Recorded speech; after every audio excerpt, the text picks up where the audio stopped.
அனைவருக்கும் ஆனந்தமான இறைவணக்கம். ஆன்மீக சிவ சொந்தங்களே, வரலட்சுமி விரதம் 2026 வீட்டில் எப்படி விரதம் இருந்து வழிபாடு செய்ய வேண்டும், விரதம் இல்லாமல் வழிபாடு மட்டும் எப்படி செய்ய வேண்டும், இது போன்ற இந்த ஆண்டுக்கான ஆன்மீக தகவல் ஏற்கனவே நமது சேனலில் தரப்பட்டுள்ளது. இதுவரை அந்த ஆடியோவை நீங்கள் கேட்கவில்லை என்றால் இந்த ஆடியோக்கு கீழே டிஸ்கிரிப்ஷன் பாக்ஸில் அந்த ஆடியோ லிங்க் கொடுக்குறேன். இந்த ஆடியோவில் நம்ம என்ன பேச போகிறோன்னா, சூழ்நிலையின் காரணமாக, உடல்நிலையின் காரணமாக விரதம் இருக்க முடியாதவர்கள், பூஜை செய்ய முடியாதவர்கள் என்ன செய்தால் மகாலட்சுமி தாயின் அருள் பெறலாம் என்ற 5 ஆலோசனைகளை உங்களுக்காக வழங்கியுள்ளேன். ஆடியோவை முழுமையாக கேட்டு செய்ய முயற்சி பண்ணுங்கள். உங்களுக்கு தெரிஞ்சவங்களுக்கும் இந்த ஆடியோவை பகிர்ந்துக்கோங்க. ஓர் அறிவிப்பு: இந்த வரலட்சுமி பூஜை செய்யக்கூடிய இந்த புனிதமான நாளில் மாலை 6 மணிக்கு நமது அறக்கட்டளையின் சார்பாக அம்மா வரலட்சுமி தாய்க்கு மங்கள மகா ஹோமம் அதர்வன வேத முறைப்படி நடைபெற உள்ளது.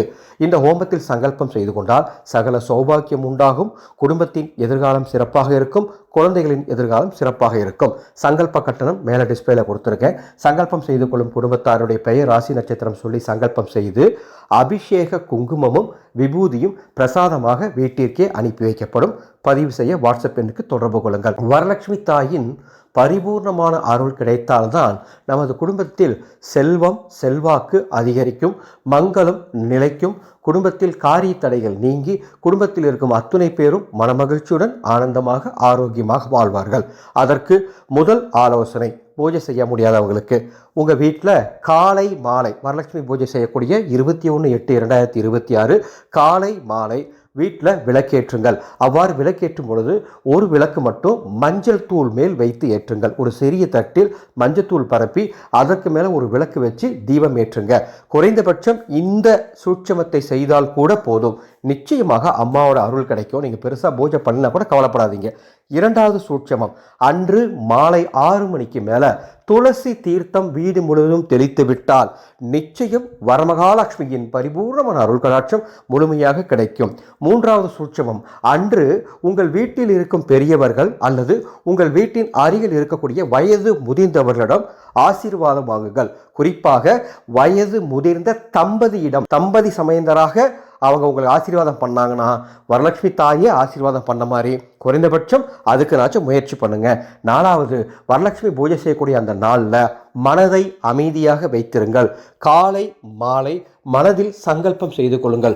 ஏதேனும் ஒரு இடத்தில் அமைதியாக அமர்ந்து வரமகாலட்சுமியை மனதில் நினைத்து கொண்டு, எனது குடும்பத்தில் எந்த விதமான குழப்பமும் இல்லாமல், எந்த விதமான கஷ்டமும் இல்லாமல் நிம்மதியாய் நாங்கள் வாழ வேண்டும், அன்னை வரமகாலட்சுமியினுடைய பரிபூர்ணமான அருள் எங்கள் குடும்பத்திற்கு கிடைக்க வேண்டும் அப்படின்னு 3 முறை சொல்லுங்க, காலையில் மாலையில். சரிங்களா?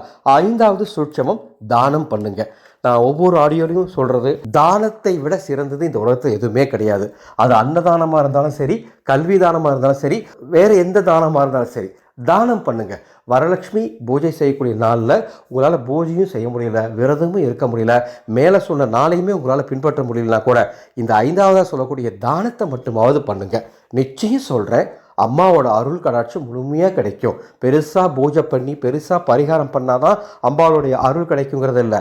இந்த மாதிரி உதவிகள் செய்யும் போதும் அன்னையின் மனம் குளிர்ந்து உங்களுக்கு அருளை வாரி வழங்குவார்கள். நீங்கள் அன்னதானம் முடிஞ்சால் பண்ணுங்க, அல்லது நமது ஆனந்தொலி அறக்கட்டளை வரலட்சுமி பூஜை செய்யக்கூடிய அந்த நாளில் 1001 பேருக்கு மிக சிறப்பாக அன்னதானமும் உடைதானமும் செய்யலான்னு முடிவு பண்ணியிருக்கோம். அந்த புனிதமான சேவைக்கு முடிந்தால் பங்களிப்பு தாருங்கள். டிஸ்பிளே எங்கள் அறக்கட்டளையின் Google Pay number, PhonePe number தரப்பட்டுள்ளது. இந்த வீடியோக்கு கீழே டிஸ்கிரிப்ஷன் பாக்ஸில் எங்களது அறக்கட்டளையின் வங்கி கணக்கின் விவரங்கள் தரப்பட்டுள்ளது. ஆக இந்த 5 சூட்சமங்களில் எதை செய்ய முடியுமோ செய்து வரலட்சுமி தாயின் அருள் பெறுங்கள். இந்த 5 சூட்சமங்களையும் மீண்டும் ஒரு முறை ரத்ன சுருக்கமாக சொல்கின்றேன். வீட்டில் அன்று காலை மாலை மஞ்சள் மீது விளக்கு வைத்து மஞ்சள் தீபம் ஏற்றுங்கள். மாலை துளசி தீர்த்தம் தெளித்து விடுங்கள். பெரியோர்களிடம் ஆசீர்வாதம் வாங்குங்கள். மனதை அமைதியாக வைத்து மனதில் காலை மாலை 3 முறை சங்கல்பம் செய்து கொள்ளுங்கள், வரமகாலட்சுமியை நினைத்து. 5வதாக, உங்களால் முடிந்த தானத்தை செய்யுங்கள், அன்னையின் அருள் கிடைக்கும். இந்த செய்தியை உங்களுக்கு தெரிந்த அத்துணை பேருக்கு பகிர்ந்து கொள்ளுங்கள். அன்பு சொந்தங்களே, விநாயகர் சதுர்த்தி வரப்போகுது. ஒவ்வொரு வருஷமும் விநாயகர் சதுர்த்திக்கு நம்ம ஏதாவது ஒரு புதிய விஷயம் கற்றுக் கொடுப்போம்.